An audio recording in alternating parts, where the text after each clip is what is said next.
Welcome one and all to the Mudai Manga Book Club podcast. Today is episode 24, Sleigh, Buggy, and the Skull. My name is Louie and I am here, but not there, and especially not everywhere.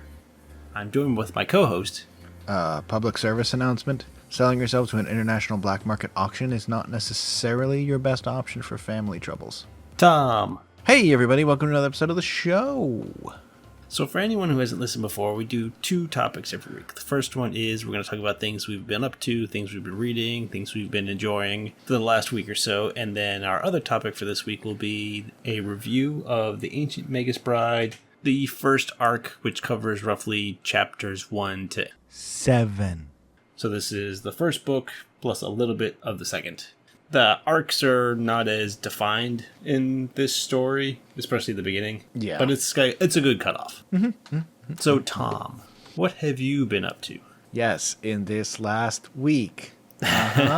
So, same sort of thing I've been doing usually. I've been trying to finish off a bunch of things that I have. And so this week I decided would be finishing off All Rounder Meguru. We did an episode on a couple weeks ago, but for those who maybe missed it or didn't care or just want me to re-summarize it again, All Rounder Meguru is the story of Meguru, a high schooler who joins an MMA gym and ends up involved in the amateur MMA Shuto tournaments. Yes. And a whole bunch of stuff happens. But it's mostly about competitive MMA, even though the first book really doesn't imply that. It really is all about that. And the series is by Hiroki Endo, one of my favorite authors of all time. And it came out and ended mid-aughts to like early mid-teens. And it's all entirely available in English. There are 19 volumes, so I read volumes 11 through 19. Okay. It's really good. I wrote down some notes because I'm like, I don't think we'll ever go back to this series for review because they fight each other and the fight's really cool, but that's kind of hard to do in a mostly audio format. Well, yeah. But cool punch, cool kick, cool grapple. It's usually not even like cool punch. It's like gut shot, jab to verify range, left hook. Oh, I missed. Oh no, he tackled me. Oh, we're on the ground. Wobble. Wobble. Meguru turns into a Wobbuffet at one point. Okay. I didn't want to spoil it. Yeah. Wobbuffet. It's okay. They catch him in a Pokeball. There we go. When they bring him back and they heal him, it turns out it's like a poison. So like once he gets healed at the Pokemon Center, he just turns back into a dude. It's okay. But yeah, so book 11 is the end of... So a big part of the story and what I will spoil as sort of the overarching plot is him and his friend Takashi from elementary school both join MMA. And Takashi is incredibly good, but he's about to go pro because they're both 17, so they're going to turn 18, and they'll be in different weight classes. So Takashi and Meguru will never fight again after their first fight in the first book, unless Meguru gets into the nationals. And Book 10 was the last tournament he could win to get to it. Book 11, there's this huge just slugfest of a match, just like back and forth punching, and Meguru makes it, of course. Of course. Yeah, like the story would kind of not work if he didn't. You also get a lot of Takashi's life in middle school, because he lost all of his family over the course of the beginning. So you see sort of what he went through again, and it's a return of, hey, let's learn about Takashi. And, yep, it's kind of fucked up. It's real bad.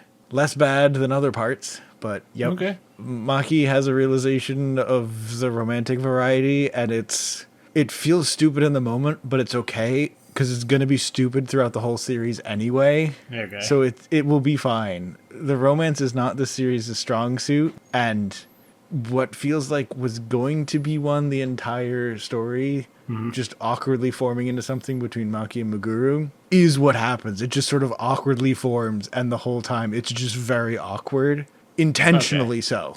But this is when it goes from like they just punch and kick each other in the back whenever they're not looking, to like Maki being like, oh crap, I think I actually might like him.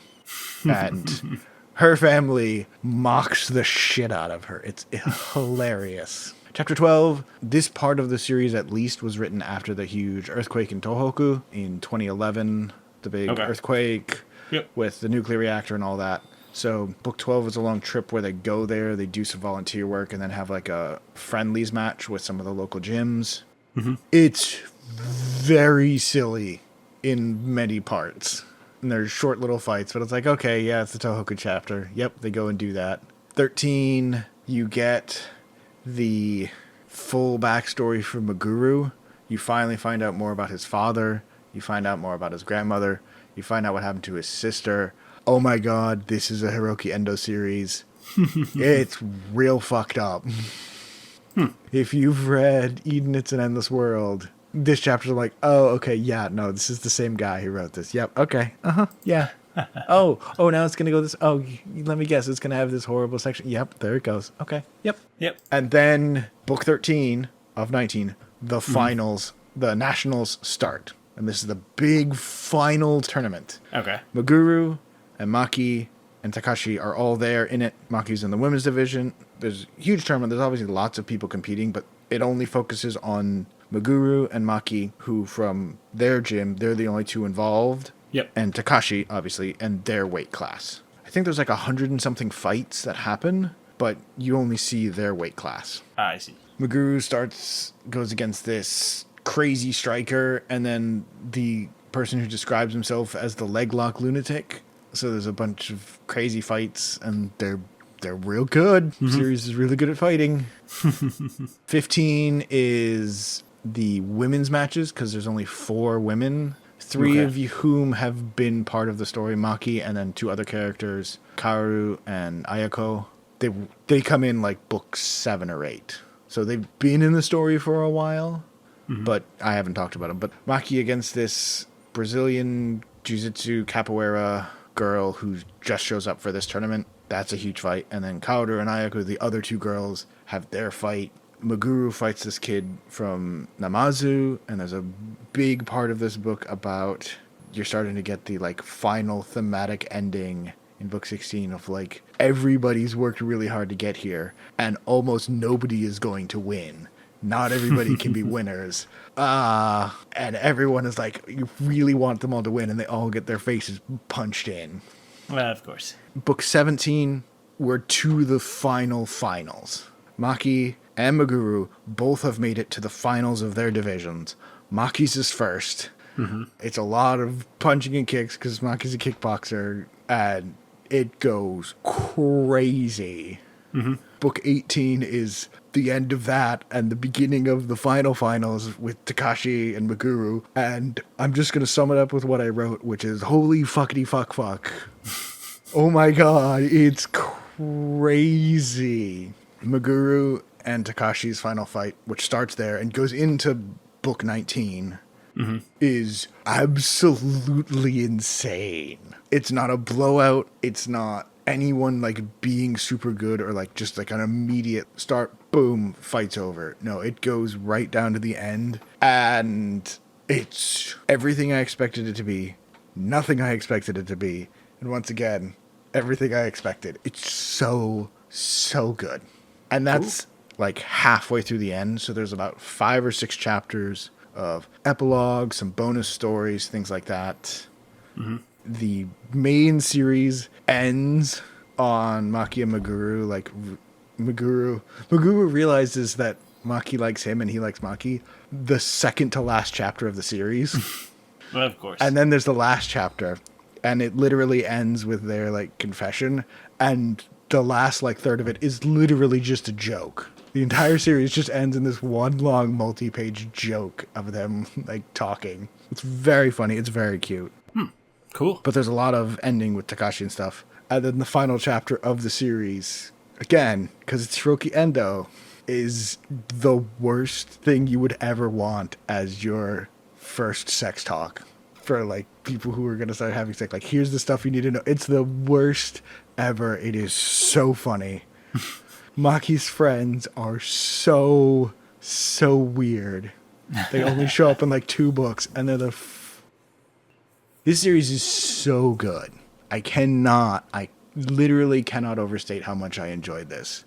Like, I've talked about other stuff I've read this year, and it's like, oh, this is probably one of my top 5s for this year. Like, this is now my number 1. And this is probably going on my list of the greatest series I have ever read. Cool. That's good. It is so good. The fights are amazing. They are impactful. They're just long enough. Every character is who they are. There's a ton of humor. There's a ton of stupid stuff. It's very much mature 17 plus conversations and topics and things and all this stuff going on. But it is, I remember when I first read like the first book like several years ago, I was like, oh, okay, it's good. It's by the author I like. I think he does a good job. But this whole series as in its entirety, no, this is absolutely amazing. This is probably one of the best things I've ever read. Cool. Which is amazing for a sports manga. Yes. But yes, everybody should check it out. It is really, really good. But that is the entire series. It's all in English. I don't know if there's physical versions. There are digital versions. Yeah.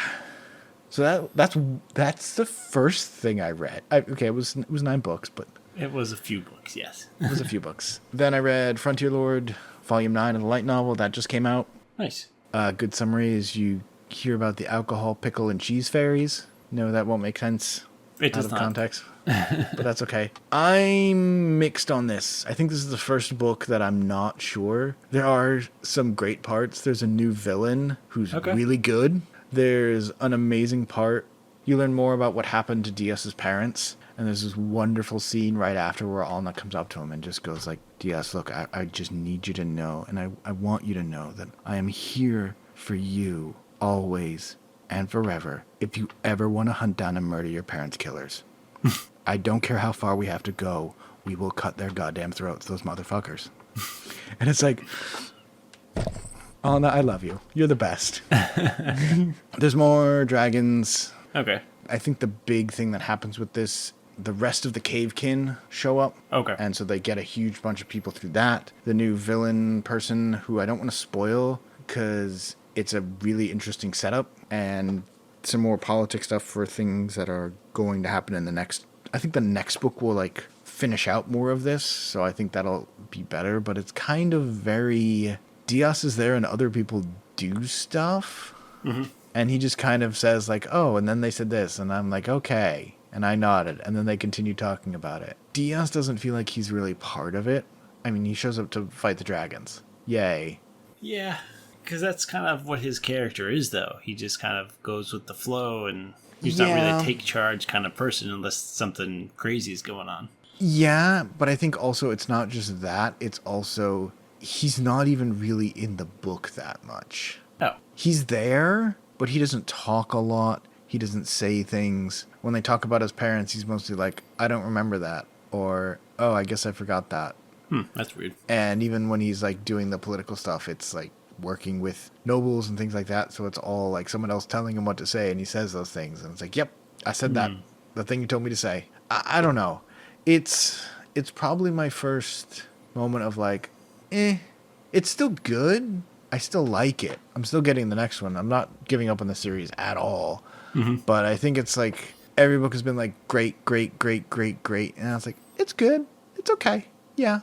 So, okay. We'll see. Yeah, because the manga's only through like half of book 5. So it's still good. It's just not great. Okay. And I'm kind of unsure about that. After that, read Alchemist Who Survived Dreams of a Quiet Life, Volume 6. I talked about this series a while ago. It was a 5-book series about an alchemist who survives a monster stampede and wakes up 200 years in the future for reasons. I'm not going to go too much into that. So the series ended on book 5. Okay. Yep. And so I'm like, oh, this is a bunch of short stories. And it's like, it's not. It was like an idea of a story that they then just made into a whole extra volume. It's fine.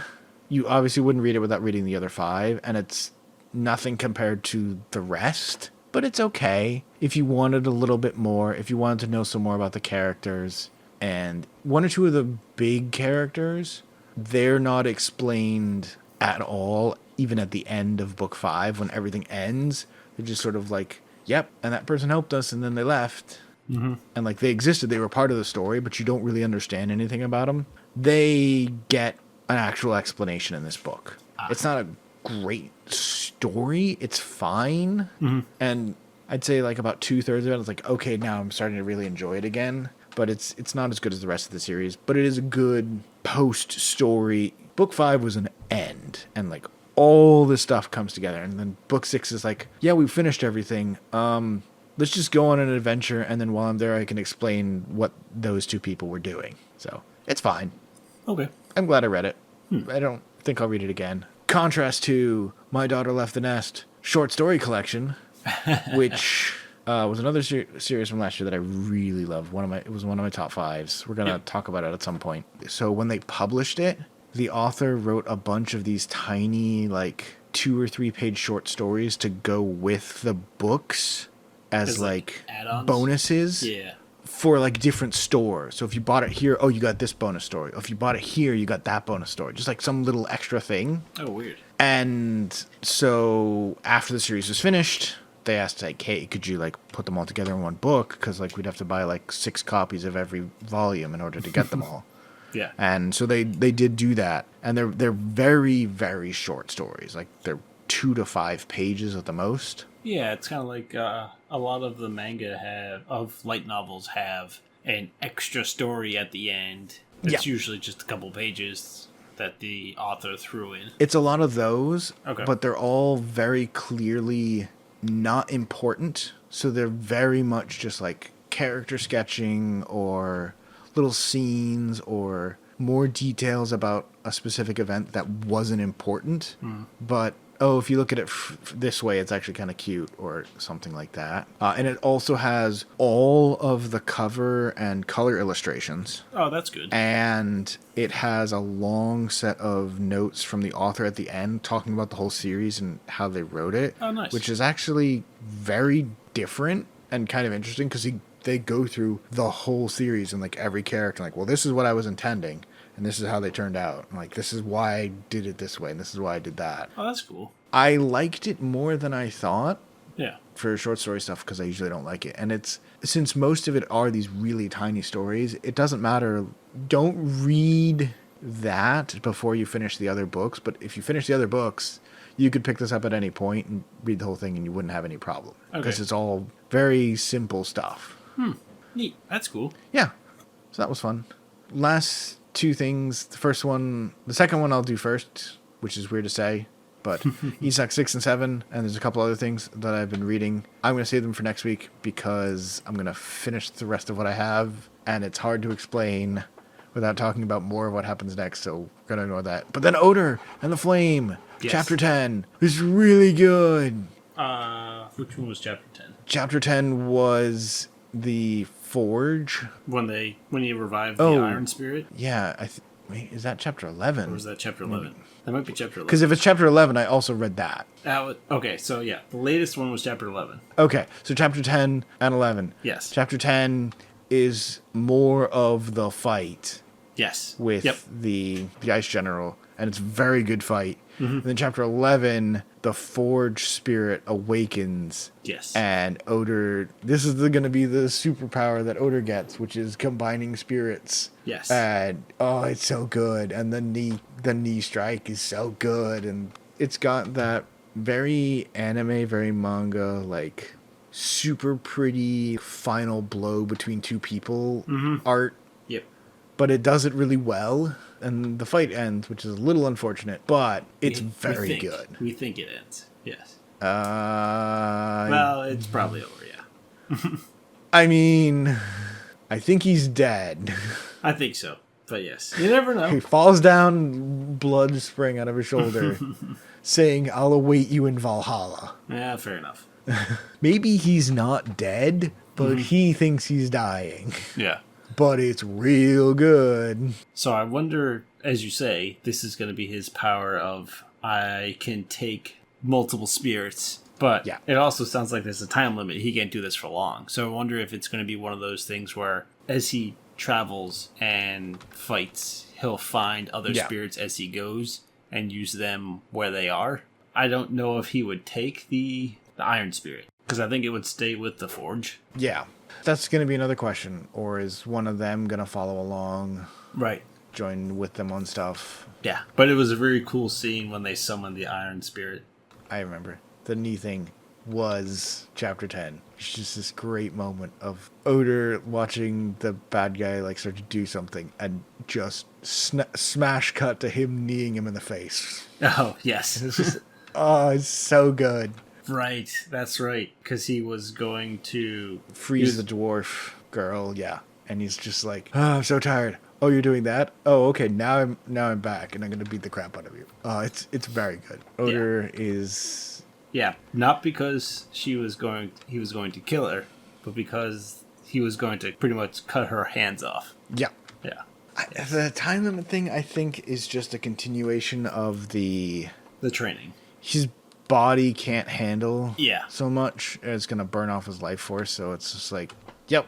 But I don't know. Yeah, but it's still really good. It's real good. So let's see. That was chapter 11. That was chapter 11. Okay, he has 7 more chapters to get farther than Red Hood. I think he's going to make it. I think he's going to make it. Because I've been reading it through Viz, and I just happened to see it on Manga Plus, and it's listed as like one of the top series. Yes, it is very popular. Yeah. So it's not the most popular, but it is popular. No, it's not. Yeah. It's 16th on Manga Plus's hottest series. Yeah. It's only, as we say, 11 chapters in, so unless it had a really controversial opening, which some have, but then they kind of die off after that, or a crazy opening and then they die off, it's pretty consistent. It's always really highly viewed every week. Yeah. There were definitely some moments earlier on where it's like, okay, I feel like this is all right, but I want to see it get better. And like these last couple of chapters have been, oh yeah, it's better again. Okay, yeah, I'm good. I'm interested in this. I want to see more.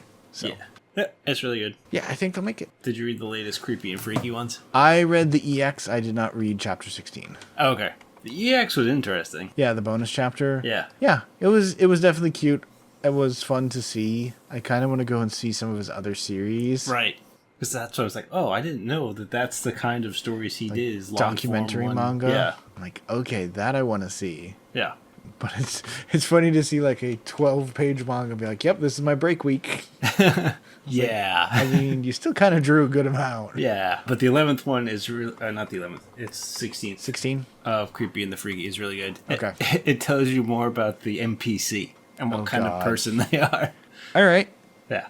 So check that one out when you have a chance. I'm going to.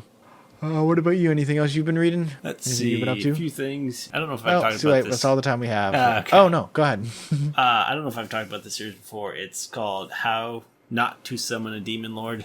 It is a light novel, but I've been reading the manga. Yep. Think of it as a story where someone is summoned from another world. This person who was summoned was playing a video game where they were like the top, if not the best player in the game. They were a demon lord in the game, so they were a player who acted almost like the final boss. People would come and attack him. He's like, I'm the best, and he would always defeat them. Yeah. So he was a demon lord in the game.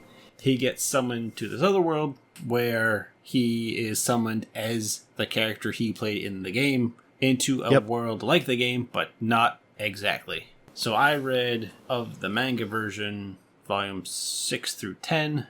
This kind of ends one of the major arcs. So one of the companions has a demon lord in them, as kind of they are safekeeping it. It's kind of a hereditary thing that's passed down mother to daughter over the years. Kind of safeguard against this demon lord getting out, because they're a demon lord. They get out and they just cause destruction. So she is kind of a cage for the demon lord, but the demon lord is still alive inside of her. So the first arc is about this demon lord. They were able to get it out of her. At that point, they were going to destroy her. However, the demon lord has lost all of her memories, so she's pretty much you tell her something fun, and she'll do that instead. It's like, oh, we shouldn't kill people. We should have cookies.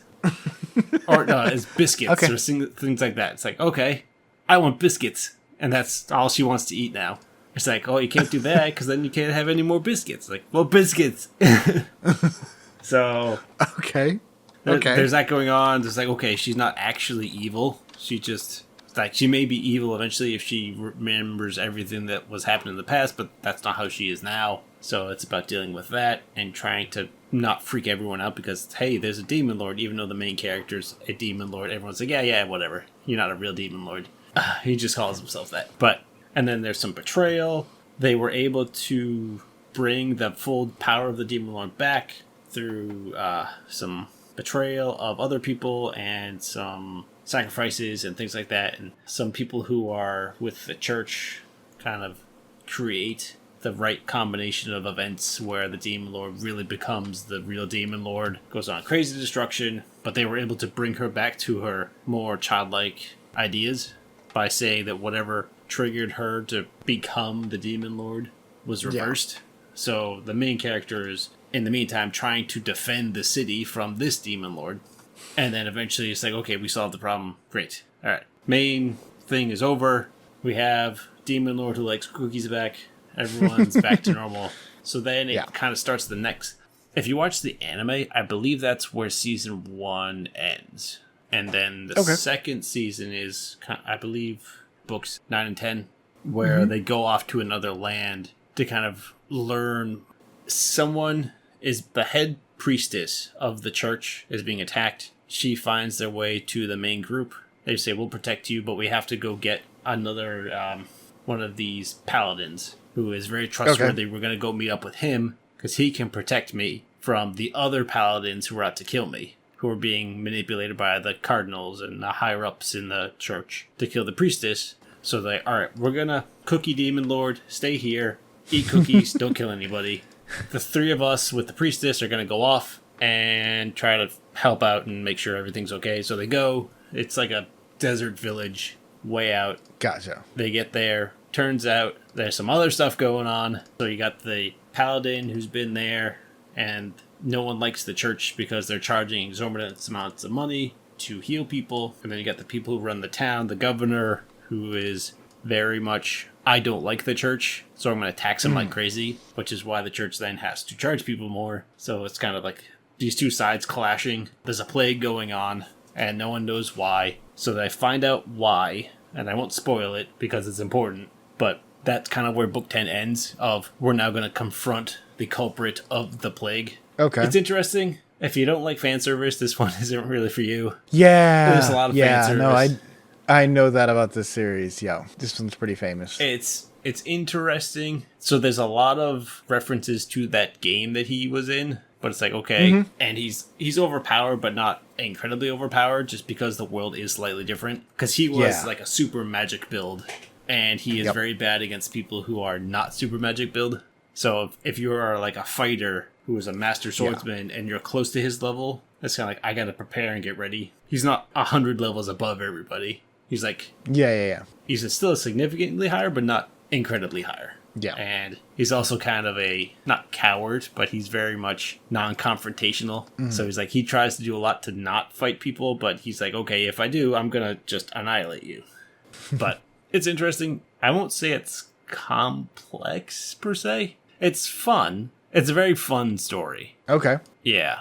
And it's kind of like, I want to read it because I see what happens next, because it's interesting. But it's one of those, I could see people not liking it because of how much fan service is in it. There's a lot about slavery in it, because that's, so you got the main guy, and then there's the cat girl and the elf girl, who are technically his slaves. So the idea was that they summoned him into this world, but when you summon things, you become its master, and when that happens, you pretty much own the being you summoned. Yep. So when they did that, it backfired because he was so powerful compared to them. He became their master, so thus they have collars around them. So yeah, it's just one of those things. If you're uncomfortable or not a fan of that, you're definitely not gonna be a fan of the story. It's fine. Yep. And then I read Coppersmith Bride number 6. Woo. That was good. I like that one with the mix of stainless steel and copper, and kind of the growth of the main girl becoming more involved in the presentations and kind of drumming up business. Yeah, it's just more of the same slice of life stuff. And funny scene about, I'll tell you how to make all of these tools and things like that. And it's like, I forgot something. the thing to put all the tools on.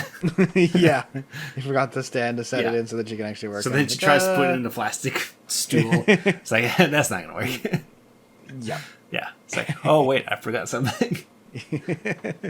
No, it's definitely a great book. Yeah. And I know you really like the process of like doing the Coppersmith side of it, and this is definitely one for if someone really likes that, this is the book for you. This is that. There was a lot of that. Very much so. Yeah. And then they also talked about the showcasing of the new items they made and how that process works. So like, okay, we're going to show off to everybody, and then how we can make some of them, like you had different groups coming together to kind of sell a variety of items. Yeah. Oh, and then really they were going, so it ends with them starting to do I forget what the actual word was they called it, but more like a open house where we're going to show off various items from the store, and the apprentice who was the granddaughter of the goldsmith gets to display something. Yep.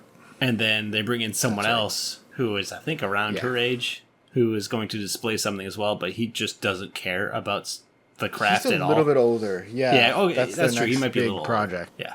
Yeah. But he's not as old as the main character. He's still in school. He's still school aged. But he is just kind of forced to do this. He doesn't want to do it, and she's very much, I don't like you. Yeah. Yeah. I want to do it and can't. You can do it as much as you want, but don't want to. Yeah. Yeah. And then I was working late, so I just kind of stuck a movie on, and I put on, I had seen it already, but I put on Battle Angel Alita, and it's like, okay, yeah, it's a fun movie. So then I read the first book, because I wanted to see kind of where it came from. And it's good. I like the book. The movie's good. It deviates from the book in a number of ways. I think it tries to compress a few of the books together. Yeah. And then it changes some of the characters slightly. It adds some other characters. But it's good. So that's Battle Angel Alita. It's very much, I forget when it actually came out. I think it was early 90s. Oh, yeah. Quite a while ago. Yeah.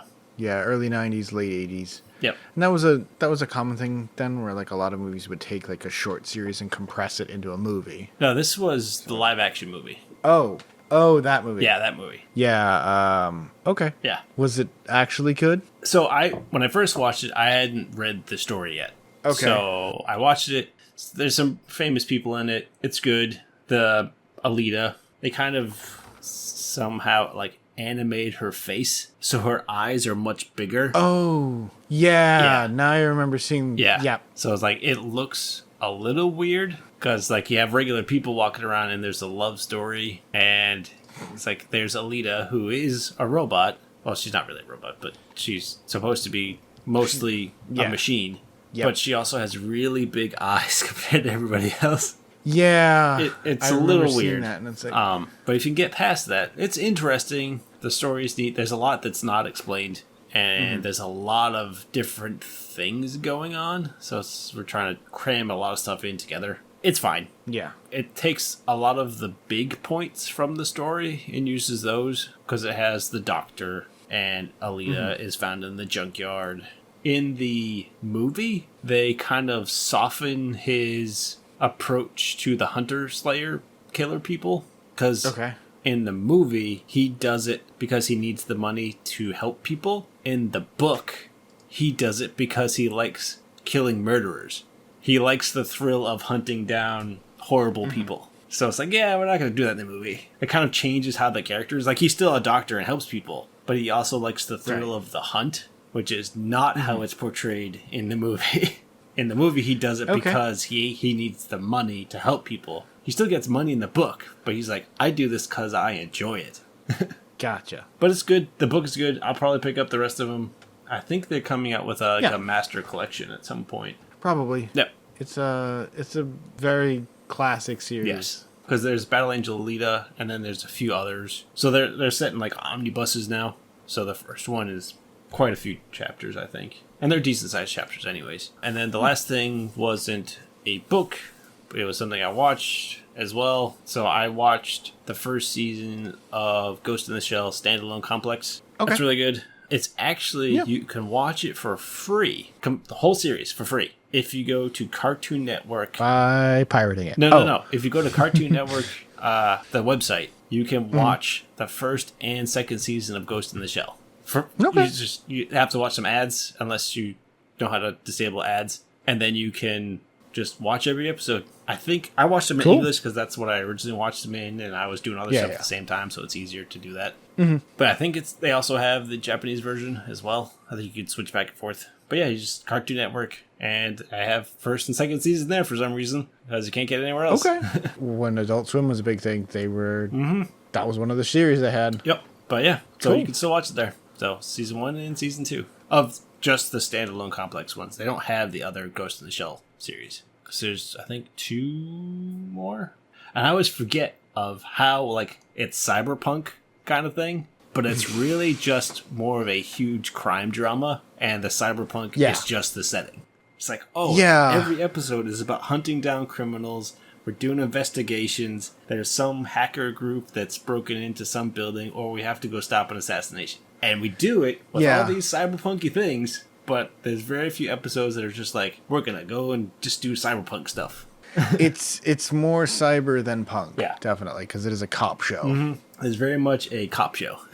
I think the original manga and the movie had a little bit more balance in that, even though it was still mostly a cop show. Mm-hmm. I think they just showed off more of it. Yeah, but yeah, fair enough. Because they do still show it off, but the main focus of each episode is we have this mission we're trying to do. How can we do it? And then, well, sometimes we can do it just by hacking into something, or sometimes we can do it with just a big gun. So, or we can just turn invisible and no one can see us anyways. Yep, depending on which character is going to save the day. Yes, exactly. And then the end of season 1 is crazy. Yeah, I've got to go and actually watch that whole thing. Yes, that season, there's so much that is connected throughout the whole season. Like there's little things like they mentioned this in the first episode, they mentioned this in the 6th episode. It all kind of comes back together by the end. Okay. Yeah, so it's really good. I started watching the 2nd season, and it's still good. It seems like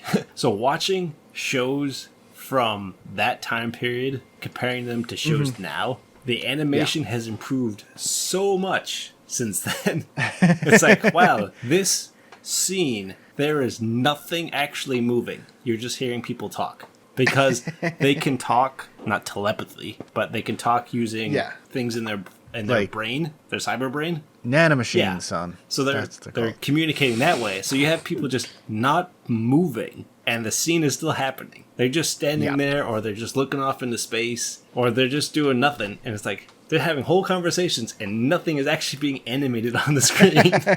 Yeah, which is funny to think about because I haven't seen it in a while. But the original Ghost in the Shell movie, even to this day, it's like the animation is like some of the best that's ever been done. That movie is crazy. The movie's ridiculous, and the show is like, yep, we don't have to animate anything for the next 30 seconds, so we won't. Yeah, because there are certain points where the animation is really good, and then it goes back to, we have to save money. It's very much that's why they did it. It's like, we're spending all of the money on this 2-minute fight. Clip show for the rest of it. But yeah, it's still really good. I really like it. But yes, the movie is also really good. I gotta watch that again. But yeah, that's it for me. Cool. Very nice. Mm-hmm. If you have things that you've been reading and you want to let us know about, we'd love to hear about it. If you have things that you want to recommend to us to check out, we'd certainly love to hear that too. And if you think we're completely wrong about anything we just said, let us know that too. Too bad. Oh, fine. Okay, sure. Fine. We'll accept criticism. But maybe only on algorithmically positive things such as comments and such. No emails. You're not allowed to. Wait, no. I guess you could. Wait, no. Then you'll have negative things on the review. Oh no! It's all bad. No, but yeah. If you got anything you want to let us know, your thoughts on any of these, we'd love to hear it. Yes.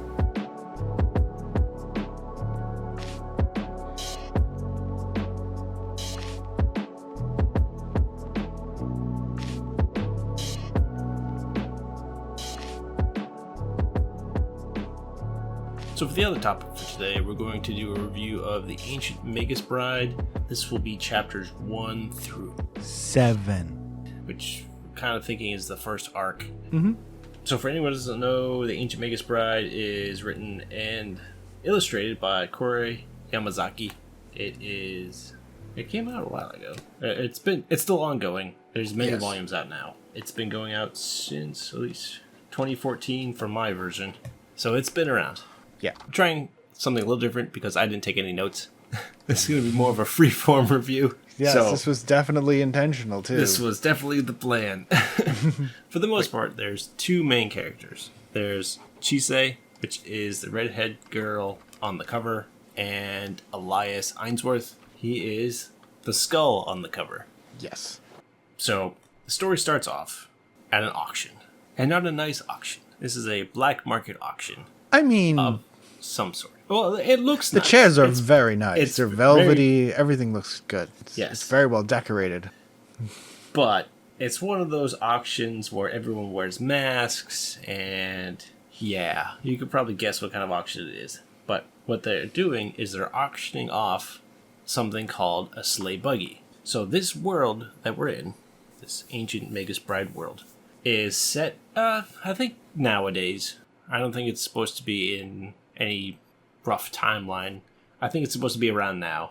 I don't know if it's actually now as of when the series was made, like early 2010s, but it's like 2000s wouldn't be surprising. Right. Yeah, there's cars and all kinds of and things like that. Yeah. So it's very contemporary timeline. However, in this world, magic exists. Well, for all you know, magic exists in this world. But in this world, magic exists. Sleigh buggies is a kind of being, and that being is being auctioned off. And it turns out that the sleigh buggy in question is Chise, the one on the cover. Yes. And a person with horns sticking out of their head wearing a dark cloth over their face spends $5 million for this auction for the sleigh buggy. And while doing that, he wins, because $5 million is still a lot. Yeah. He says, "You are now my apprentice." And the reason that is important is because, as I said before, magic does exist. And a sleigh buggy is, as they explain it in the story, a sponge for magic, which means they absorb the ambient magic around them and it just courses through their body. Yes. So because of that, they are incredibly useful for magic, but also because of that, they don't typically live very long.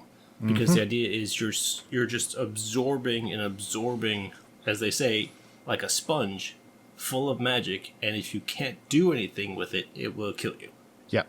So sleigh buggies are rare. They are extremely useful for doing magic, but they also die very easily.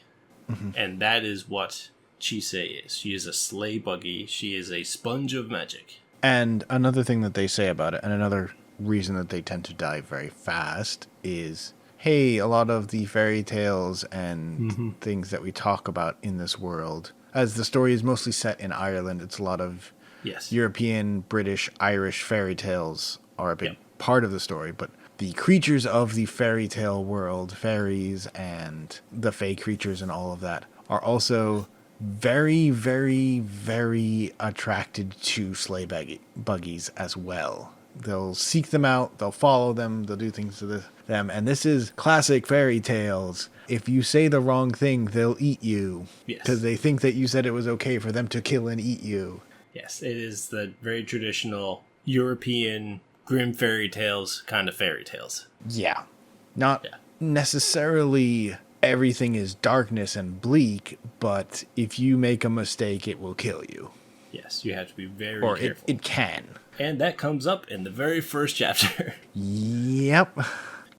So, as we say, fairies exist, fae exist, and that actually leads us to Elias Ainsworth. He is not quite a fae, not a human. He is something.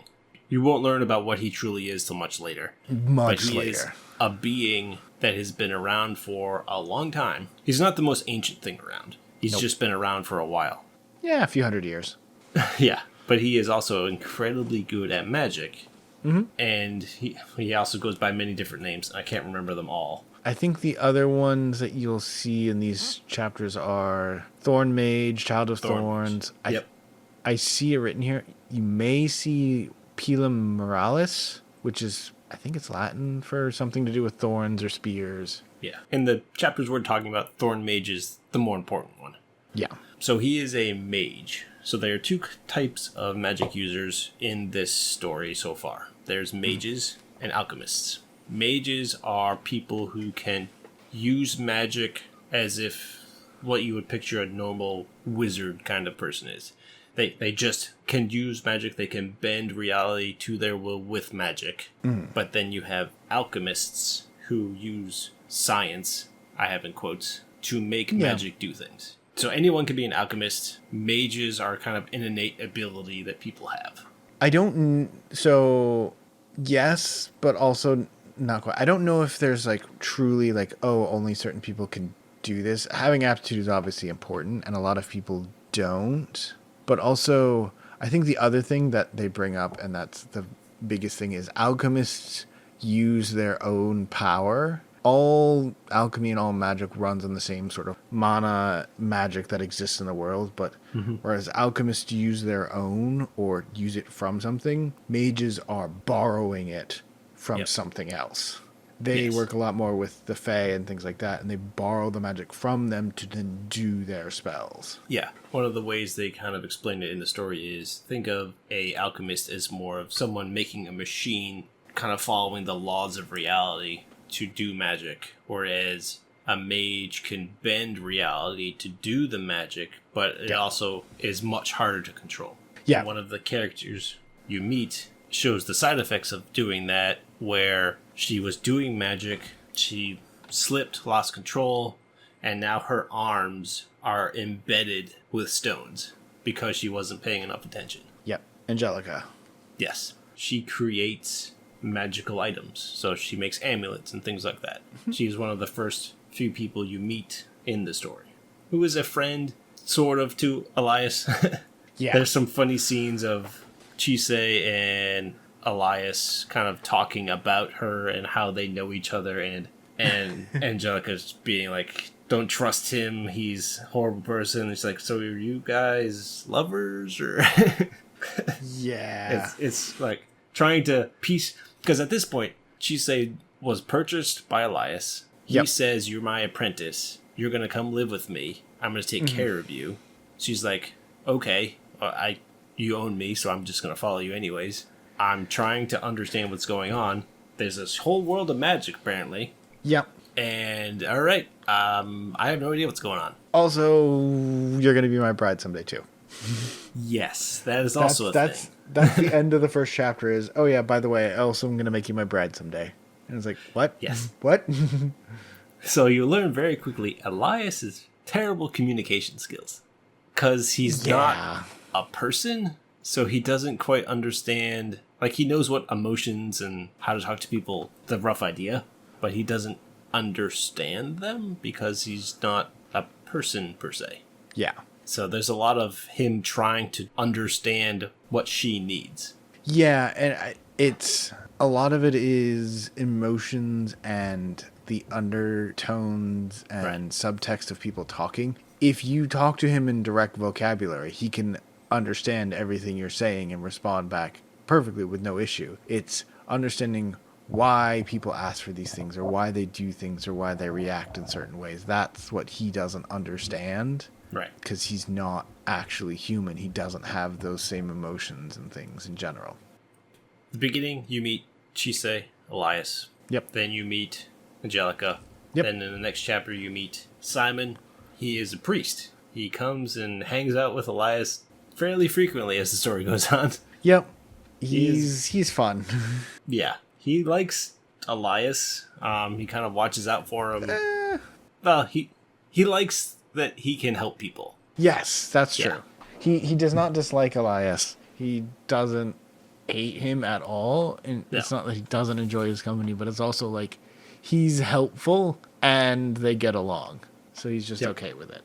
Chise questions, why is a priest here? You think that they would be more against what Elias is. Burn the witches! But he shows up quite a few times as the story goes on. He's still around. There's some great things that come up later on with the church and them. Yeah, but he shows up for some medicine, to say hello, to meet Chise, because the only thing that moves faster than magic is gossip. Yes. So everyone immediately knows already before the start of chapter 2 that Chise now lives with Elias, and he wants her to be both an apprentice and his bride. And everyone has reactions. Yes. Some Simon- funnier than others, yes. Most of them pretty funny. This is not a very, like, big comedy series, but No. it has its humor and it has its moments of levity and lightheartedness. That's a big part of it. A lot of people poke fun at Elias. Yeah. And there's some goofy faces and Yes. Chise, early on especially, Chise, like, being embarrassed and confused by, like, what Elias is doing. And it's like, okay. Okay. Yeah. It's more of those, they don't understand each other yet, so it's like the awkward, what does he mean, what does she mean kind of thing. Yeah. And then the next character that they meet. So every chapter kind of has a character they're introducing that is important, that definitely has more as the story goes on. And the next one is a person by the name of Lindell. So Lindell is the keeper. Let me get the exact title. He is the caretaker of the Dragon Eyrie. So it's one of the last places on Earth that dragons still exist. Yeah. It's such a good chapter. I believe it's set in Iceland. Yep, it is Iceland. Yep. So, It's in a... so I forget exactly why they were going there. So Simon, the other reason he came to visit is he had 3 tasks for Elias to go and take care of, and one of them did involve the Dragon Eyrie, so they headed that way. Right. So while they go to check out the Dragon Eyrie, Chise gets captured by the dragons. Yep. It gets taken away, and My favorite thing happens, the dragon lands in the Dragon Eyrie and is holding Chise in their mouth, and it's just like there next to a pond, and then just goes boop, Bleh. and just like tosses her into the pond. It's like, bleh. It's like, ah! yeah. And then you meet an ancient, I believe it's Earth Dragon. Yes. So, dragons exist. There's very few of them now, but Lindell is one of the caretakers. He kind of takes care of them, watches out for them, protects them, things like that. Keeps people from finding them. Yes, Keeps them exactly. from causing problems. Yep. Keeps them in, keeps people out. He knows Elias from way back. They've known each other for a long time. And what Chise does is she meets this ancient dragon and kind of understands how old he is. Mm-hmm. But then also befriends him because obviously it's like, cool dragons. Let's go have fun. These are crazy. And so she goes, I believe she goes for a flight with him. So when she's there, Oh, no. like all the young dragons come and love her because again, fey creatures love sleigh buggies. Yes. So they're all chasing around and telling her to play with them, and she's like, "Okay, just no flying, no climbing to cliffs and jumping off. I can't do Right. that." And then she meets the ancient dragon, and he's about to die. And while she's there, they have a vision of flying together. That's what it was. Yes. Yeah, as he dies, and then dragons. Yeah, it's not quite dying either. He Turns into a tree. Yeah, he becomes just another phase of life. Yeah. Yeah, He 'cause- passes on and becomes a tree. And one of the things that they say is like, oh, when you become more of a mage, come back, take a branch of this tree to make your wand. I want to keep helping you. Right. Yep. And it's a very well told, but also just beautiful little tale in this of, Yeah. oh, and this is also where you start to get a little bit more of what Chise went through growing up in Japan. Yes. She is from Japan. Yeah, she is. If we haven't mentioned that, that's very much a thing. Yep. So then, from this point earlier, they've all been kind of one-off stories. Now, Yep. for the next 2 or 3 chapters, it's a very connected story about cats. Yes, cats. Yes, cats. So, I mean, yes, actually, it is mostly about cats. it is mostly about cats. So they are traveling, and a cat comes up and starts talking to them. Yes. Well, they're headed to where Well, yes. they're going on behalf of the cats, and one of the cats is already on the train with them to meet them and tell them about it. But it turns out cats can talk if you know how to listen for them. Yeah. I mean, If they they- live 9 times. Yes, that is One of true. them says that. It's like, if we couldn't talk by like our 6th or 7th life, we would be really stupid. What are you thinking? Of course we can not talk. Yeah. So they're traveling, and they meet these cats, and then they meet a special cat who tells them something weird is going on. So they're going to go investigate. There's something going on in the lake. Yeah, they meet the king. The king of cats. Yes. I believe is he on his 8th life, or is this his 9th? I don't remember. It's 8th or 9th. Yeah, he is but Molly... quite old for cats. Yes. But they go to understand what's going on in this lake. It's like, okay, something weird's happening. I'm going with the king of cats. Still sounds funny. They take the king of cats, they go to this lake. It's like something weird's going on. And then in it, they see this giant swirling mass of dark goo. And they're like, that's not supposed to be there. Yeah, and the cat explains that there was a person a long time ago who just loved murdering cats. Yes. They sealed him and his darkness there. Right. But he just loved to kill cats. Mm-hmm. Yeah, so then as they are investigating this lake and see this dark goo, someone else comes and stops Chise. Because I believe Elias is going and doing other investigations at the same time. Yes. To kind of learn what else is going on. So Chise gets attacked. She gets dumped into the lake. And in the lake, you sort of start getting the backstory of why this is happening. But Elias rescues her, pulls her out of the lake. Okay, we gotta protect you. You can purify the black goo mass. And so she's like, if you do this, I'll give you some tools to help you. We have a fae that will help you. If you go out there, you can purify this darkness and bring everything back to normal. However, this same person who threw her into the lake shows up again, but also with someone else. Now one-armed bandit. Yeah, his name is Renfred. Literally. He's missing an arm. Yes. You find that out later, but...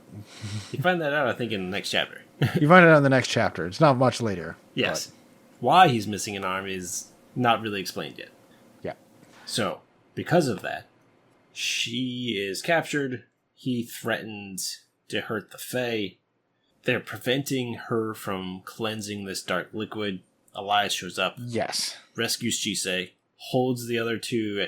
Oh, no. That's not what happens. This is an important part. Oh, okay. I do want to... Because this... No. You didn't miss it, but it's... So, it's an important part of the story what happens here. And who does what. Because it gives you a better sense of the characters. So, Renfield and his partner, who was the woman who attacked Chise earlier, Alice, have grabbed them and the fae and are basically explaining to Chise, hey, by the way, because it hasn't really come up, sleigh buggies die real fast. Oh, that's right. Elias took you, is using you, and is probably going to let you die soon. Right, because she doesn't really know what a sleigh buggy is yet. Yeah. We've explained a little bit ahead because it's not really that hidden, but it's not really that explained. Yeah. And he's mentioned that her life is at risk, but Renfred is one who's like, no, you're going to die soon. So we're taking you, we're stopping Elias from doing this thing, and we're getting you out of here because he's going to end up letting you die. Yeah. He's about to cut away the pendant that Elias gave her, and I think he cuts it away, and then Chise just like body checks him and keeps going. Yep. And the part where this is important is Chise basically turns around and says, like, I was probably already going to die multiple times. Yes. And I don't care if I'm going to die soon or not, because Elias is the first place where I've had a home. You learn that Chise's life before the auction was very, very terrible. Wicked bad. Yeah. Her father's gone, doesn't know if he's alive or dead. Yep. Her mother is dead because she watched her commit suicide. Yeah. And then she got passed around different family members who all hated her. Yep. Like all good grim fairy tales. Mm-hmm. Pretty much. Yeah. And then to get away from that, she sold herself at an auction. That was the positive outcome. So there's more details in the story, and it's told really well. But like Chise is like, this is where I have a home now. Like I'm not leaving. If I die soon, okay. I was gonna die soon anyway, multiple times. Yes, because believe it or not, Elias does show that he cares about her. Oh yes. Yeah. And I think reading it, you get, even though he hasn't really explained to Chise that she's going to die just by being a sleigh buggy. You got the sense the whole time that Elias does care for her and doesn't want anything bad to happen to her at all. Mm-hmm. It could have always been surprise plot twist, but it really doesn't feel like that, how it's portrayed all the way up until this point. Yes. Which I suppose would have made it a very good plot twist. But double twist or untwist, it's not that at all. He actually just really likes her and doesn't want bad things to happen. Also, Elias throws thorns all at them and forces Renfield and Alice away. It's like, aha! Yes. So, Chise goes to purify the dark ooze. It's a blobbing mass of darkness. Bubbles and darkness and grossness, yeah. So, by doing that, though, she goes inside and learns where this stuff came from. Turns out, many years ago, there is a married couple. The wife was always sick. The husband is working, trying to provide, trying to make sure that she's okay, and then he meets someone who can hopefully help her. She's like, okay, great. Can you come and take a look at her? She's always sick. I just want her to get better. And he promises that I can heal her. So they go. She's like, okay, great. This person looks at her, says like, I can't heal her. It's not going to work. But there may be another way. So you know how cats have 9 lives. Why do they get 9? Why are they the only ones that get 9 lives while we get 1 life? So thus, we take their extra ones. So then, next few pages, the wife is great. She's up and about. She's talking to the neighbors. They're joking about husbands and things like that. So it's like, oh, has anyone noticed there's a lot more mice around for some reason? It's like, that's weird. Have you seen my husband? It's like, okay, I'm gonna go. And then she's like, oh, I think I saw him out in the woods. So she goes like, okay, oh, there's a cabin here. I don't quite remember that, but I think he's inside. So she goes, opens the door. There's the husband. Dead cats everywhere. Hanging from the ceiling, all over the floor. It's just death in this little tiny house. So it's not their house. It's like almost like an outhouse, kind of out hidden. It's a cabin in the woods. Yeah, it's pretty much a dark cabin in the woods where he kills cats. So normal things that people have. So what he's been doing is collecting their essence, I guess, and balls it up and is using that to heal her, to make her. But he's going to use that to make her better. So he has been, and now he's perfected the final one that will just cure her for good. Right. She freaks out. It's like, oh, what is going on? It's like, oh, I've been doing this for you. And he gives it to her. And she drinks it. And I won't say explode, but she just pretty much disintegrates. No, she dissolves. She dissolves into goo. She dissolves. Yeah. She I found the page. Yeah. No, there's just a scene of her arm, and it's just her arm is melting into goo. Yeah. So she just turns into a giant puddle on the floor. He freaks out. It's like, what's happening? And then the person who told him about this shows up at the door. It's like, oh, another failed experiment. I guess this doesn't really work. I guess I'll try something else next time. And then just kind of walks away, and he's like, what do you mean? And then all of the other cats come out of the woodwork, per se, and attack this guy and kill him. Yep. So that's where all this hatred of this person came from. He killed so many cats to try to save his wife. It didn't work at all. And the cats just said, you're a horrible person. We're going to murder you. And they did. Hooray! Yeah. And Chise finds out all of this because while she's trying to purify the blight, she ends up brought into it and meets the souls of the cats and the wife who are there still trapped in this. Yes. And is basically told, okay, perfect. Well, now you know. Anyway, please obliterate us because this is awful. We hate this. Yeah. I don't want to make you disappear. Yes.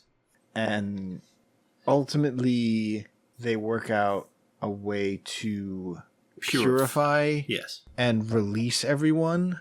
everyone who's died is still dead. That's definitely not coming back. Yeah, they're not coming back to life. It's been like more than 100 years too since this has shown up. So they're sort of released from being part of this blight and just in the story turned into dandelion fluff. Yeah. I believe the King of Cats is going to guide them to where they need to go. Yeah. So he sacrifices himself. I will take everyone off to the next life. They turn into fluff. I believe the husband is also purified. Yes, he shows up at that point. Yep. No longer insane with cat murder. Yes. He is quite insane when that stuff happens. He goes pretty crazy, a couple of times. Yep. So everyone's purified, great, the stuff is gone. But what you do notice is they kind of talk about it. Elias notices that Renfred is missing an arm. It flashes to who Renfred knows why he lost the arm. They don't explain why he lost it. Yep. But they flash to who is the reason why he lost the arm. And it is the same person who told the husband how to harvest the cats. But that's it. That's all they show. They don't explain any of it. Anyway, that's the end of the chapter. Yeah. Moving on. And that's the end of what we consider the first arc. Yeah. So the end of the cat murders is kind of where the next chapters are kind of another direction. Yeah. So that is the first big portion of, not big, but it is the first cohesive section of the Ancient Magus Bride that kind of explains who the characters are, what this story is about, and kind of what you can expect going forward. And it's really good at showing you a world that has crazy magical creatures. There's fae that will trick you if you're not careful. There's interesting people who will help you. There's also some weird things going on in the shadows that point to something bigger on the horizon. And I think it's a really good opening to a story. And I was joking when I said, oh, yep, you see the person from back then. Anyway, that's the end of the chapter. It's not. There's actually a good chunk of it left. But that's all you see about that. And the last of the chapter, which is, I think, the other part of this story, is a long conversation between Elias and Chise about why he wants Chise to be his apprentice and wife and all of this. And he explains that he's not really human or fae, like we talked about. Yeah. The things you mentioned earlier about how he doesn't really understand people and he wants to learn. And Chise is sort of his choice of someone to help him understand that. Yep. And there's a lot of stuff where it is a little creepy. Yes. He admits that, he picked her because she'll be good at magic. She's a sleigh buggy. But also she has nothing. And because she has nothing, it's unlikely that she'll leave. Yep. Pretty much. Okay. I mean, yes. But also, he does take care of her. He does care for her. He does, try to do this stuff. And Chise sees that same thing, too. You just can't really express it in a way that a person can. Right. He's extremely honest about things in a way that comes off as very creepy. Yes. But then you realize it's just he just physically is incapable of framing this like a normal person. And it's deceiving because, for the most part, he looks like a regular person, except with the skull. But that's not who he really is. He's mostly covered in his cloak. Yeah. Yes, but if you just look at him, cover his head, you wouldn't think he's that different of a regular person. You're right. Yeah. Very true. But ignore the skull head and he looks normal. Yeah. That is not who he truly is. Yeah. But. And while he says weird things, and sometimes they can sound very strange, him caring and him I'm going to protect you, I'm going to teach you, I'm going to make sure that you don't die from this. He's also doesn't hide back against any of that either. It's yep, that's exactly what I'm doing. My plan was to do these things and not have you freak out about it. Yeah. Well, now you know. Yeah. I think it would have been a very different story if he was just a regular person. I mean, absolutely. The story is about someone being together with a non-human thing. Yeah. And I think that interaction is what really makes this story interesting. Yes, there's Chise and Elias, and their interaction, but it's also seeing how other people react to the two of them, and how sometimes they pick on Elias for what he's obviously purchased Chise, but then also them telling her things about him that he maybe doesn't want them to tell. And it's like that interaction is also very interesting and interesting to see. And then you have the Fae who have their own interaction with Chise and Elias. And that comes up in the later chapters a lot more often. But it's because Elias he's been around for a long time and everyone knows about him. This is odd for you. Yes. Why would you do this? Why would you do this? Yeah. And then he explains it, and they're like, that both makes a lot of sense and also makes no sense at all. Yeah. Which is very much you, Elias. Yes. But there's one character we forgot to mention who shows up quite often, and that is Silky. Yeah. She's a very small character in this. In the beginning, yes. Yeah. But it's also one of the characters that Chise ends up interacting the most besides Elias. And her name is Silver, not Silky. Oh, she is a Silky. She is a Silky, right. But her name is Silver. Her name is Silver. But in the very first book, it says Silky's diary.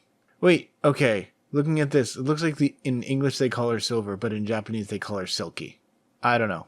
Silky, Silver, the housekeeping maid person who does not talk. No, she hasn't talked in this first section. I'm at book 20. I don't think she's talked yet. Oh, really? I thought she did at some point. Maybe not. She might have said a word. Yes, but she hardly ever talks. She is a fae. Yes. But her shtick is that she likes cleaning and taking care of a house. So she takes care of Elias's house. Yes. You don't see it in this part, but it is really fun because she doesn't do it because, like, oh, she's paid to do it. She does it because she loves it. And she gets very annoyed when they're not home. Yes. And so, like, she starts cooking stuff and she's just sitting there staring at it. It's like, no one's around to eat it. And it's very sad. And then they come and it's like, food is going in your faces. Yes. Yeah, she's there's a couple of parts where she is very important in the moment-to-moment plot, but she's more of a side character along with them. But she's always around and part of things. Yep. I think I figured it out. She was a banshee, so now she's a Silky, and she's silent because she was a banshee. So, like, she can't. Her talking or yelling would be bad, so she just doesn't speak. Okay. And like everyone in this series, like, there's more to her than just that you'll see over the time. Although most of it is, I really want to cook food and watch other people eat it. Please come home. Yeah. One of the fun things, if you read the book, is that in the beginning, I believe this happens for all of them, but I don't know if it's in every volume, but many volumes have it. Yeah. Yes. There's a one-off story, one page, just a few squares and all of them for Silky's diary, which is just what she is doing just around the house, and kind of what she thinks of things. They're just like side stories completely about nothing. It's the bonus chapters. Yeah, it's the bonus chapter. And then at the other end of each book, there is, at least for the beginning, a kind of a layout of the house, because you see the house and things like that, but then it also shows, okay, what does the living room look like? And it kind of points out various things in the living room and kind of what things that are interesting. And then they also have one of Chise's room where it shows, okay, what's her room look like? And things that she has, kind of the architecture of the house, what kind of furniture, to give you a little more context of their living situation and just what's going on that they can't show, or you may not pick up on as you're reading through an actual chapter. And I believe that also continues throughout the whole series. Okay. Rooms or other things, or like design diagrams of different things in the series. Just fun little extra tidbits. Yep. Yeah. It's great. We didn't mention it yet. The art's amazing. Yes. The art is very, very good. Yes. Look at the cover and you see that kind of art. It's like, it's that in black and white throughout the whole thing. Yep. Pretty much. There's a lot of good backgrounds and things like that. Not a ton, even though they're out a lot in this part. The backgrounds are there, but it's not like a Mushishi or another series where it's like, oh, these sweeping vistas and things. It's more of the design and the characters and the creatures and the things that they do is more interesting. Although obviously, like when they go to the dragon area and they're in the mountains in Iceland, it's like, oh, there's going to be cool pictures of that. Yeah, so there are sweeping vistas, but then there's also very much high detailed. We're just sitting in this room, or there's just a dramatic scene going on, or things like that. And it's really fun looking at the first page of every chapter, because it's usually like a very detailed, this is just a cool scene or something fun that kind of makes sense to what's going on. Like the chapter 2, you see Chise dressed as a mage of some kind. Yeah. Just with all the lamps. Like chapter covers. Yeah. Yeah, those two.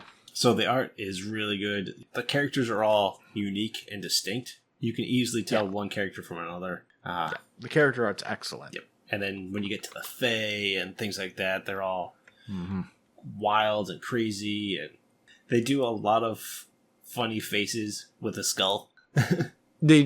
And with other characters too, they do that occasional like chibi art. Yep. Like the dragon throwing Chise into the pond is just like flying through the air, like huge detailed stuff, and then land and just like doo. Yeah. Just like wah.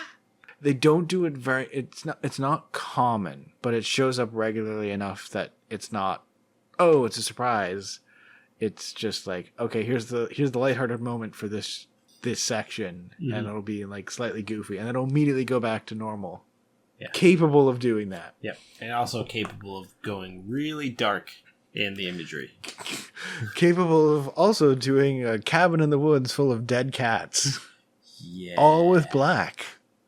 And being like, oh, that's what this, okay, yeah. And you can really tell by their expressions what they're thinking and how creeped out people can get. Yep. And yeah, but it's not, I say this, but it's not a very violent story. It's very emotional. It's very detailed. It's very, I don't want to say graphic because that sounds the right word. It's very, it's not dark all the time. Right. And it's not viscerally graphic. Yeah. But yeah, it's not when violent. Someone dies, like they're dead. Yes. There's no sugarcoating around it. There's no making it a euphemism and just being like, oh, like they just sort of like fade to white on the screen. Like, no, they're like, they just get stabbed straight to the heart and they're dead. Yeah. It's like, oh, okay. Yep. And this also isn't a battle fighting kind of story. There's no real... so there are fights. There are battles, there are fights, there are things like that. But that's few and far between. Yeah. Very much so. And even then, it's like a couple of pages. Yes. And the fights, for a while, eventually there are actual drawn-out fights. But most of the fights are two people clash and one overpowers the other. Yep. And then the fight ends. It doesn't stay like that forever, but even later on when there are those huge battles, it's still not really a battle series at any point. It's the way that we solve this problem is by using magic to fight. And in just this first arc, there is pretty much no fighting. Yeah. The one fight is Chise body checking the Alchemist and then just running away. Yeah. Other than that, that's the whole fight. Yeah. That's it.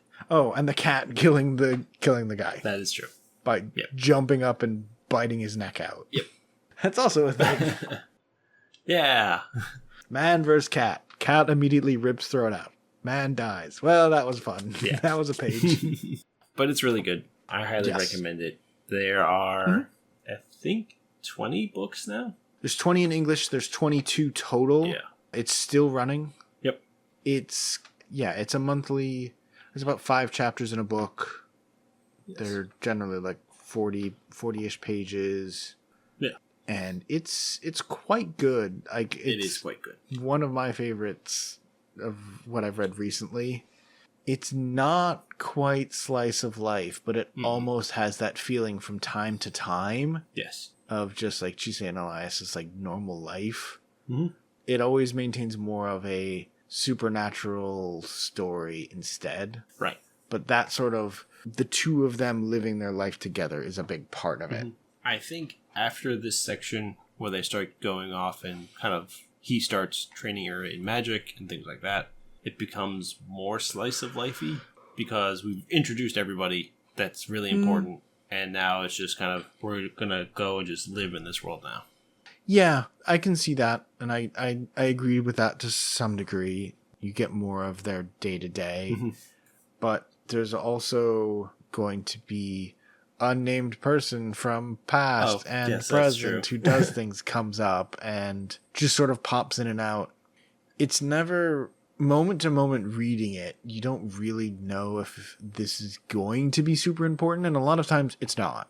But then until it is, and then it's like, oh, wait, this is part of some bigger, long plot. Yep. And I know I talked about it recently where I was back when I was catching up on it, and I was like, oh, the big, huge plot ends in like book 9, and then book 10 and 11 are like, oh, well, what's the big, huge plot for a while? And that picks back up again. And it's really good. There's a lot of stuff.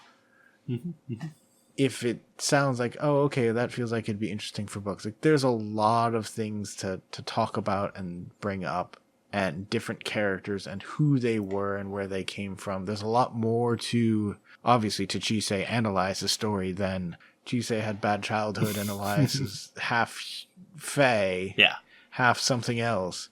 There's so much more to that, and a lot of it isn't really cleared up. Like, for example, I won't give the details, but like we know what happened to Chise. Like we've seen it, but it still doesn't make sense. No. There's still parts of it that you're staring at and going, okay, but why? That's weird. But it's very fun. I think it's great. I think you should definitely check it out. Yes. I highly recommend it. Anything you want to add to that? No, I think it's really good. Okay. There are, I believe, some side story ones as well. I haven't had a chance to read those yet, but there's a lot. So if you like this, read the first one. It's like, oh, this is good. There's a lot more to go.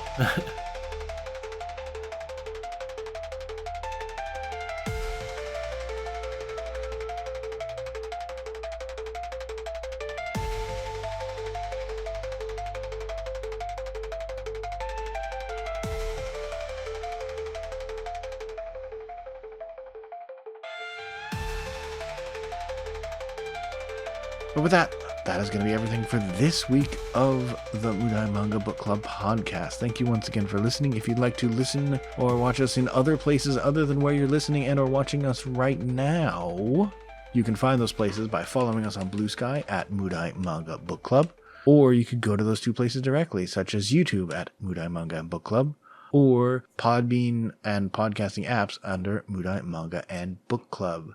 Please do the wonderful internet algorithm happiness things of liking the video, sharing the video, commenting, subscribing, leaving reviews for the podcast. And I don't know if your podcast app lets you like a podcast. Do that too. I've been told they can do that. Mine doesn't. So I can't. But if you can, please do.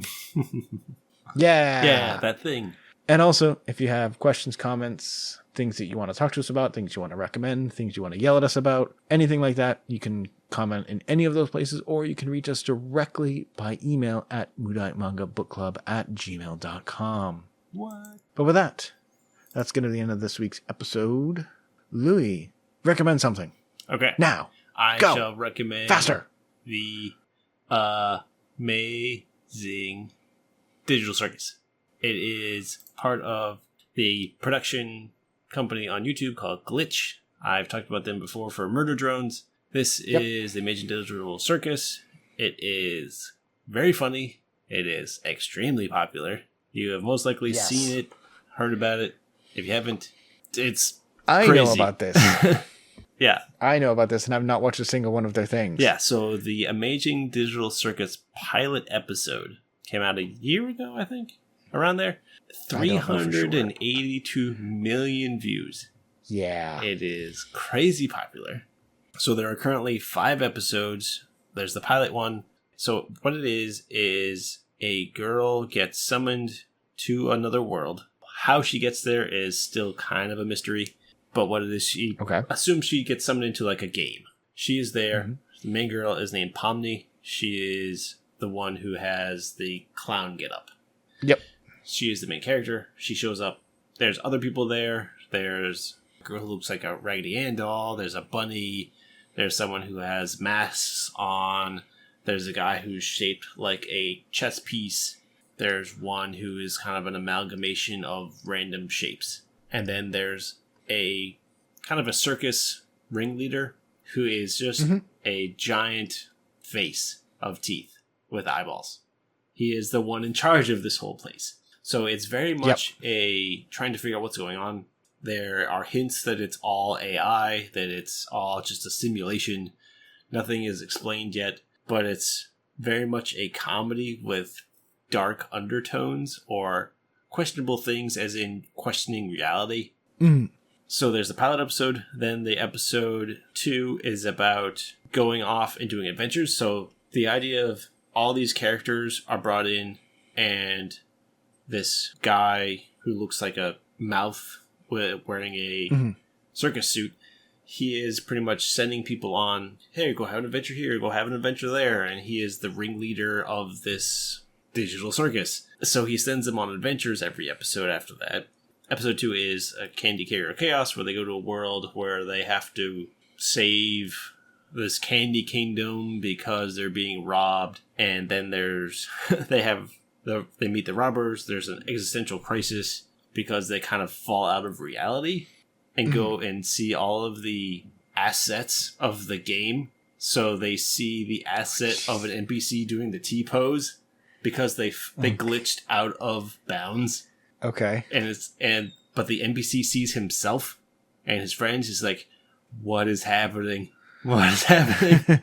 And it kind of freaks out. And so Pomni kind of controls him, and they save the kingdom, but they also do some really... The guy who looks like a bunny, I forget his name. Yeah. He is very much the guy who just wants to mess with everybody. So he's like, yeah, we're on an adventure. I don't care. I'm just going to do whatever I feel like. So he kind of saves and ruins the adventure at the same time, and it's really funny. And then in the next episode, it's like, we're going to have an adventure in a haunted house. So because it's like Halloween-y themed. So he sends them on a haunted house, and then they go... 2 people go the scary way, and 2 people go the not as scary way. And the not as scary way is pretty much not scary at all, because the guy who's running it, he has no idea what people like or don't like. He's just making stuff up on the fly. And the scary one is terrifying.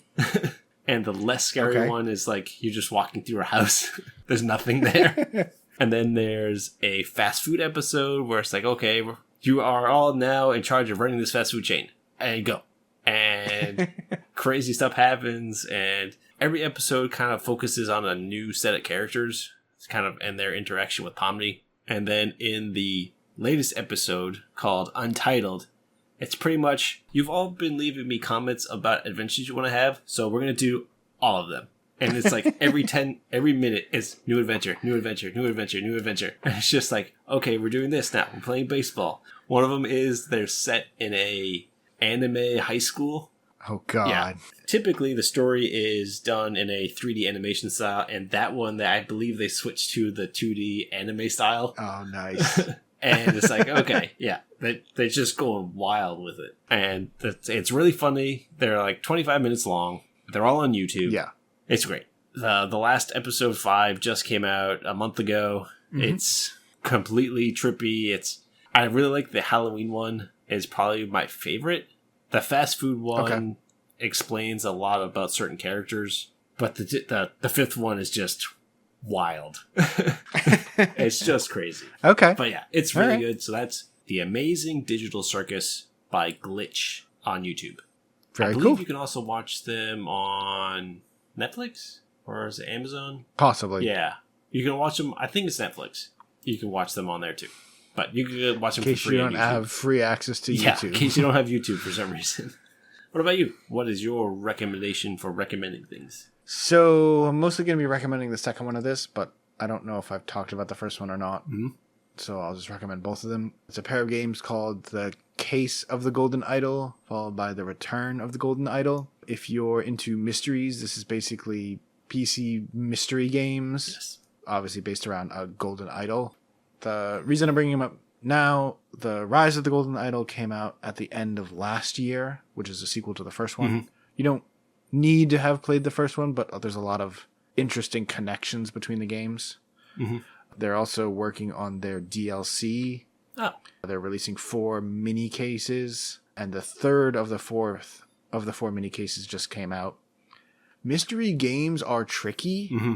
And this is like an investigation game, and they found a good way of doing it where as you look around in these couple of scenes of what's going on, either right after some crime has happened or during the crime happening, or even sometimes before, mm-hmm. and sometimes you can switch to time, sometimes you can listen to people talking, sometimes almost frozen, and other times it's like what you're looking at is actually taking place over an hour. But there's this scene, you can look around, you can see what people have, what they're doing, and then you get these almost like Mad Lib style files, and you have to fill in the words from the words you find. You don't have to type them in, but like you'll have to figure out what each character is named by like finding their names out in the world and then arranging them into it. And sometimes it's really easy because someone will say, "Hey Bob," and then you go to that character and you put Bob in. But other times it will be someone will call someone a nickname, but the person that they're talking to, they're calling them that nickname because that person is pretending to be the person nicknamed. So you have to then figure out what their actual name is from something else.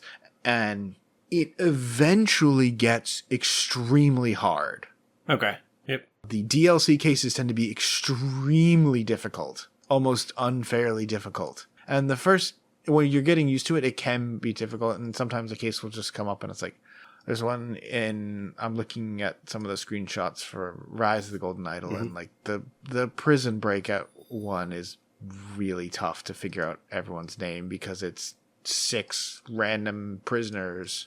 What are their actual names when their names aren't really tied to them anywhere? Oh, wait. Because you can't see their cells. Yeah. You just see them all back arrested on the ground.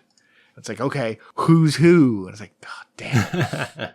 The main game is either usually about 12 to 16 cases mm-hmm. for each of the 2 games. There's a set number of cases, and it's a pretty long one. And there's a whole plot that's going on. Mm-hmm. And I think probably the only thing I'll say that I don't like about it is half of the plot of the game happens in the last case or 2. Ah, okay. So like the first 90% of the game is like stuff happening, and it's all important. It all matters because the game will not explain everything to you at the end. Mm-hmm. You have to actually piece together like, oh, this was important because this happened, which led to that happening, which led to this other thing happening. And they're not always in order. They're not always going to tell you what's actually happening. Just figure out the thing we want you to figure out for this case. And you have to notice, oh, this is happening. And that guy from case 3 is there in the background, but they haven't hurt their hand yet. So this is before that. Also, that information is, for solving any of the cases, is irrelevant. But if you want to understand what happened, you need to notice that. So there's a lot of that built into it. And it does get quite difficult. And the DLCs are extremely challenging. So the whole story will be explained in the game, and the DLCs will usually be either side stories that happened before the main game that help it make more sense, or what happened to someone afterwards when this bad thing happened to them. Here, what were the after effects of that? Mm-hmm. And it'll just go off in this other different thing. Like the first one, I'm mostly talking about Rise of the Golden Idol. Case of the Golden Idol is the same thing. It's just the first game. The second game has slightly more, everything's sort of improved in the sequel. Okay. The first game is still extremely good. There's just more animation, there's more fluidity, there's more movement. The first game is a lot more static looking, but it does its style well, it does its cases very well. But in like the second one of the DLCs, there's a detective in the first quarter of the game who then just disappears for the rest of the story. It's like, because he gets kicked off of the cases that are about this main plot. It's like, okay, well, he got kicked off of that part of the force. Where did he go? And it's like, oh, well, he went here. And so you go follow him for 3 more cases, and you see what happens to him. Okay. It's definitely one where every time I finish a game or a DLC, I immediately go and look up someone else to actually explain to me what the hell is going on. But the actual story and the interconnectedness and things like that are very interesting. The first one's set in the 1600s, 1700s to early 1800s. I don't remember exactly. Post Age of Sail, middle, late colonial period. And then Rise of the Golden Idol is set in the 70s. Neither of them are set in any real place. Okay. And there's a bunch of fake countries and all these other things going on, but it's very good. And if you like mysteries and you want to actually have to solve the mystery, this is definitely a game that will make you have to actually figure out what's going on and then put it in play. There is a demo for the first game, Case of the Golden Idol, is available. There's also a demo for the Rise of the Golden Idol. If you're going to play them, if you're interested, I would play Case first because Rise generally feels better and you'll get even more out of it if you know the Case of the Golden Idol. But they're both excellent. We're waiting for one more DLC for Rise that'll probably come out in a couple months. Okay. It's supposed to be this year. Probably in about 2 or 3 months we'll get the last DLC. Gotcha. And then they'll both be done. Oh, cool. But it is it's quite good. Case came out in 22. Rise came out late last year. Rise or Return? The Rise of the Golden Idol. Oh, okay. No, I mean, they're still working on the DLC for this. Who knows if there'll be a third one. But yeah, it's just good mysteries. If you like that and you want a mystery game where you have to solve it, that's the kind of game that this is. It's not a Ace Attorney or Danganronpa where it's, here's the question, find the answer. No, it's just, hey, tell me what happened. Yeah. I'm not going to tell you anything else. I'm just going to say, yep, here you go. Here's the information. What happened? Yeah. And you have to then figure it out in your own head and then figure out how to put the words that you have to explain what happened into the Mad Libs type sheet. And they're generally really good and it's not too hard to frame it, but you do have to actually know what happened in order to be able to do it. Okay. Cool. Yeah. Yep. Sounds good. And that's that. So what's the plan for next week? So next week, God help me, we're going to be covering the second half of Hard-Boiled Cop and Dolphin. That is the second half of Volume 2.5, Volume 3, 4, and 5. I just realized that's 3.5 volumes. Not 2.5 volumes. That's why it's so much longer. Yeah. Okay, now it makes a lot more sense. Yep. But no, we're going to cover the second half of Hard-Boiled Cop and Dolphin. That is the entire rest of the series. It's very good. It's going to be massive spoilers. We're going to cover the whole end of the series. But yes. We did the first half episode... Yeah, which episode was that? 8. Wow. Okay. That was a while ago. Episode 8.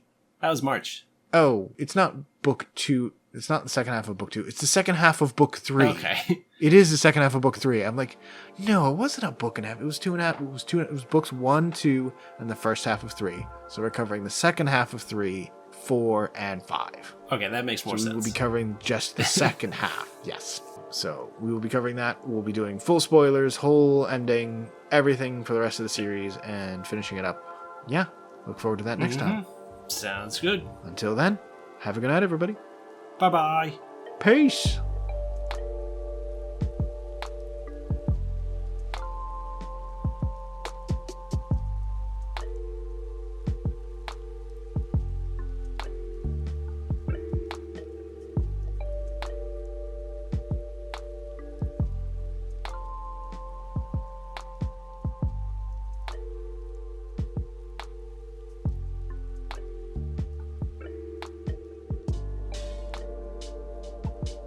Indubitably. Indeed.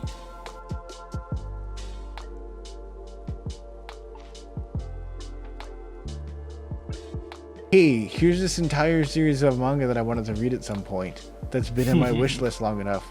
I can just take 30% off the entire series. I guess I'm getting the whole series now. If I have to. I did have to, yes. Oh, okay. For research. Considering we're gonna do an episode on it now that I have it. Yeah.